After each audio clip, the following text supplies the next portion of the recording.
Narayanpur police को आज बड़ी कामयाबी मिली है, जहां 10-10 किलो वजनी 2 नग जिंदा क्लेमोर पाइप को बम बरामद कर नष्ट किया गया।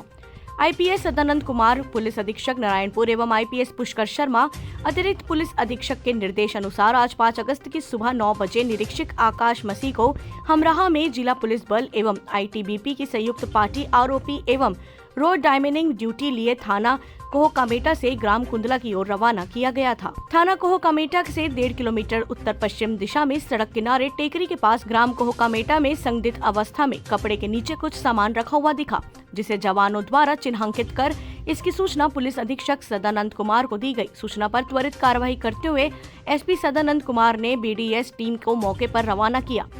निर्देश प्राप्त कर बीडीएस टीम तत्काल मौके पर पहुंची और चिन्हांकित स्थल से 2 नग जिंदा क्लेमोर पाइप बम बरामद किया, जिसका वजन लगभग 10-10 किलो था। इसके साथ लगभग 10 मीटर लूज वायर व बांस का बना 1 नग स्विच भी बरामद किया गया तथा पुलिस अधीक्षक नारायणपुर के निर्देश अनुसार मौके पर ही नष्ट किया गया।